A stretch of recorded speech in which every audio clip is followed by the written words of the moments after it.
بار دیگر برای شما سلام میگم بینندگان عزیز رادیو آزادی. هرچند چند دقیقه پیش من برای شما گفتم که ما بعد از 3 ساعت دیگر در استودیو در برنامه خبری و میخوریم، اما متاسفانه باز هم مشکلات فنی پیش آمد و طوری شما در اکران پشت من میبینید ثبت سرخطی که ما چند لحظه پیش ثبت کرده بودیم باز هم از یوتیوب غیب زده بود. هرچند چند روز پیش به همین شکل نوید بمبدادی ناپدید میشد و ما هر زمان مجبور میشدیم که نوید بمبدادی رو از نو ثبت کنیم و همین گونه من بار دیگر برای شما سرخط رو میگم، چون طوری میبینم در کامنت هایی که شما در پخش مستقیم برای ما بعداً نوشتید بعد انجام پخش شما گفتید که سرخط رو دیدن نمیتونه. خب بار دیگر برای شما میگم که این مشکل فنی است، برای ما نامعین است که چرا یوتیوب ثبت‌های ما را از کانال خودش حذف میکند. به هر صورت تا آن زبانی که مسئولان رادیو آزادی این مشکل رو برطرف میکنند من بار دیگر برای شما سرخط رو میگم. برای من این مشکل نیست، برای من مهم این است که شما در جریان خبرها باشید تا اینکه در برنامه خبری بدونید که کدام موضوع رو ما در 15 دقیقه دیگر بررسی خواهیم کرد.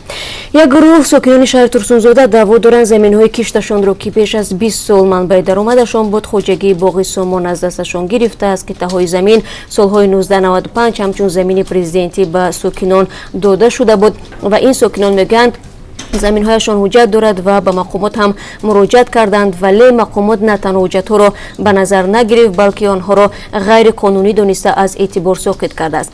یادآور میشم که باغ سامان که سال 2008 تأسیس یافته در مساحت 500 گکتار باغ انگور دارد و پرزیدنت تاجیکستان علی رحمان ضمن هر سفر خود به این منطقه مهمان حاجی کمال صاحب این باغ می شود و شما در برنامه خبری میتونید تفصیلات این رو بفهمید.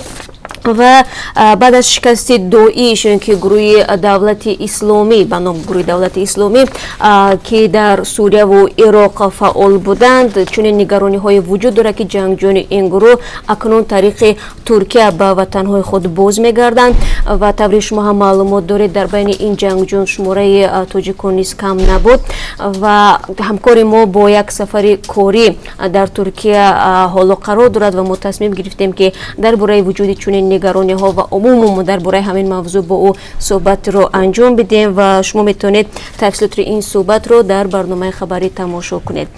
وارش جای عثمان ایر رو میگیرد. قرار است از ماه آینده پروازها میان تاجیکستان و ایران برقرار شود. مجوز پرواز هوایی از سوی ایران و تاجیکستان صادر شده است. همچنین جانب اجازه فروش بلیط رو گرفتند. قبلا دو شرکت ایرانی و تاجیکستانی در مسیرهای دوشنبه و تهران و برعکس پرواز انجام میدادند. پروازهای شرکت توجیکر بیش از 5 ماه است که در مسیر قطع شده است. همین گونه آخرین پرواز شرکت عثمان ایر ماه سپتامبر سال 2018 انجام شده بود. پروازهای من بعد از سوی کدام شرکت هوایی انجام شده، نرخ بلیط ها چگونه خواهد بود در برنامه خبری معلومات میدیم، چون طور برخی از مسافران میگفتند تا این زمان بعد از قطع شدن خط سیر از طریق تاجیکستان به مشهد آنها بسیار سرگردان شده بودند و مجبور میشدند که طریق دیگر کشورها سفر کنند. و در ادامه موضوع ایران، کسی در حکومت امریکا خواستار جنگ با ایران نیست. دونالد ترامپ روز 27 می در نشست خبری مشترک با نخست وزیر ژاپن گفته است باور دارم ایران میخواهد گفتگو کند و اگر آنها خواستار گفتگو باشند ما هم خواستار آن هستیم. طبق برخی گزارش‌ها نخست وزیر ژاپن احتمالاً به ایران سفر کند و اظهارات نوی رئیس جمهوری آمریکا در حالی است که تنش بین ایران و آمریکا طی هفته‌های اخیر رو به افزایش بوده است، بخصوص پس از آنکه جان بولتون مشاور امنیت ملی دونالد ترامپ از ارسال کشتی هواپیمابر به خاورمیانه خبر داد. این تنش رو بازم بالا گرفت و مقامات آمریکایی گفتند که این تصمیم به خاطر پیشگیری از تهدیدهای ایران علیه آمریکا و منافع متحدانش روی دست گرفته شده است، ولی ایران در نوبت خود این اتهامات را رد میکند.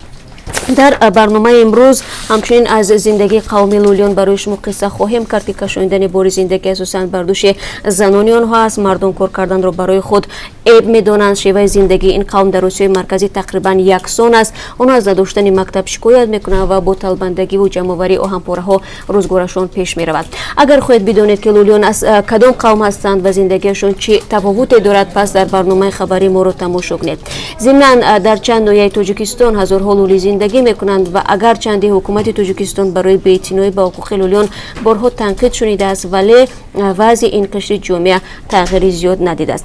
و در این قسمت صحبت من میخواستم رو بیارم به سوالهای زیادی شما که همین حالا من دیدم، بازم در پایان ثبت سرخط که شما زیاد درباره میپرسید که آیا ابله تمام شده است یا نه. شما فکر میکنم منظورتون از انجام دعوت به ارتش است و باید بگم بینندگان عزیز که دعوت به ارتش همین ماه، یعنی باید آخر ماه می به انجام برسد و هنوز هیچ مقامات تاجیکستان درباره رسما به انجام رسیدن دعوت هیچ اطلاعی ندادن و هنوز هم نگفتن که نقشه دعوت واقعا کامل شده است یا نه و چون به پایان رسید ما حتما برای شما خواهیم گفت. مطمئن باشید که هیچ خبر از مد نظر ما دور نمیماند و هیچ سوال شما نیز از مد نظر ما دور نخواهد بود. با امید دیدار با یک و یک شما عزیزان و امیدوارم که این دفعه ثبت ما از یوتیوب گم نمی شود. من شما رو در پخش مستقیم این دفعه از استودیوی رادیو آزادی منتظر می شوم. تا اون وقت خدا نگهدار.